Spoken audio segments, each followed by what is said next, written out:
Proses pengolahan batu menjadi emas dimulai.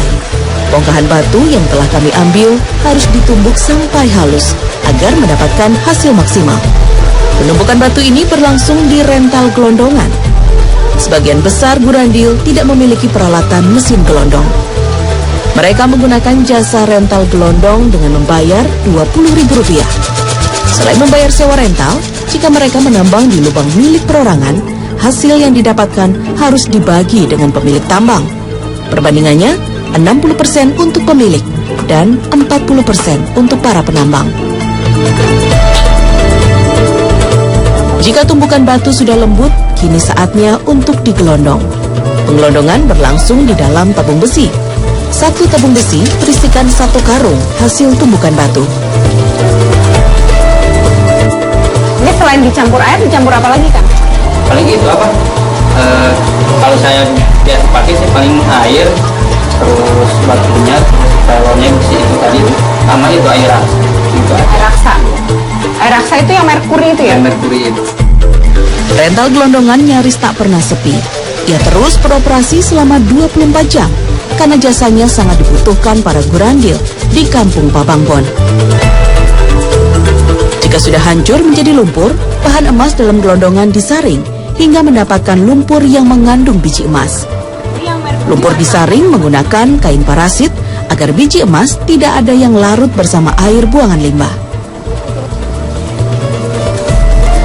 Saat penyaringan, gumpalan biji emas dipijit di dalam kain untuk memisahkan emas dengan cairan merkuri yang masih ada di dalamnya. Setelah terpisah dari merkuri, biji emas harus dibersihkan lagi hingga tidak ada lagi kotoran yang menempel. Ini cara pemisahan antara biji emas dan kotoran. Meski dikasih air, emasnya ini nggak bakalan luntur karena kandungan emasnya ini berat. Jadi dia nggak bisa terapung dalam air.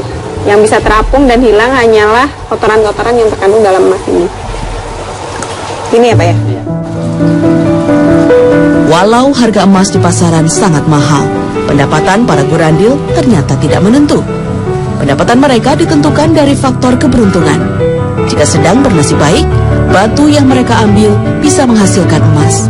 Tapi jika kurang beruntung, bisa saja hasil mereka menantang maut hanya dibayar dengan rasa lelah. Mereka pulang tanpa ada hasil.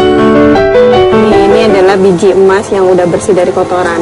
Ini siap untuk dibakar, tapi biasanya para penambang di sini mengumpulkan biji-biji emas ini biar agak banyak dulu. Kalau ini masih terlalu kecil, biar kalau udah cukup, selanjutnya biji-biji emas ini dibakar dan dilempengkan untuk siap dijual ke pengepulnya.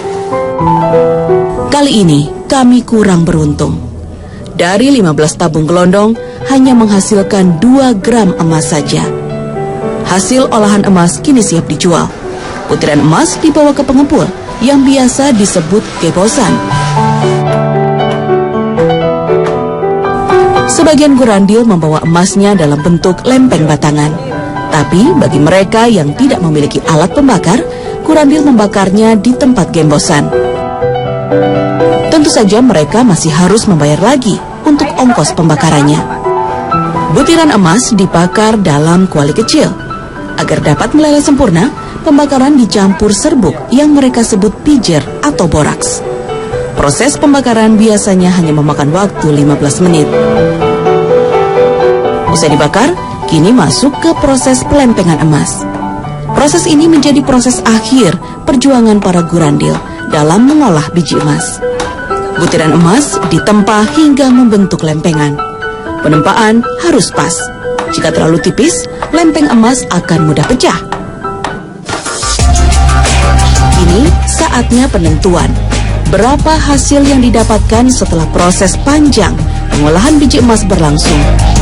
Tempat pengepul emas atau gebosan ini hampir setiap hari ramai dikunjungi gurandil untuk menjual emasnya. Biasanya, gurandil akan datang pagi atau sore hari. Salah satunya Ati. Perempuan 2 anak ini telah menjadi pengepul emas sejak 5 bulan lalu. Ibu, kalau hasil dari penjualan emas itu buat apa biasanya? Buat beli baju anak-anak, buat bayar utang. Terus? Apa lagi? buat makan. Buat hidup sehari-hari. Ada ini nggak Bu? Pekerjaan lain selain jadi buranti Bu? Nggak ada, cuma itu. Bukan ini. Ada baru udah 5 bulan baru ngejual. Iya, tanya aja nih tetangganya. Nah, selama 5 bulan itu gimana Bu kehidupan keluarganya? Ya ke gunung kalau kebagian ada Di kebun. Iya. Lempeng emas yang dijual di Gebosan ini bukanlah emas murni. Lempeng emas masih bercampur dengan perak. Untuk mengetahui berapa kadar emas yang ada, pengepul harus menghitungnya dengan rumus yang telah ada. Berat emas kering dikurangi berat emas di dalam air.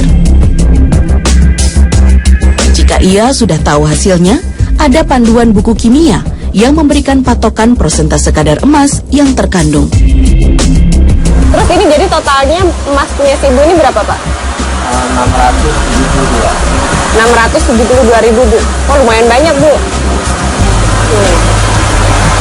Padahal ini tapi 5 bulan ya Bu ya? Iya.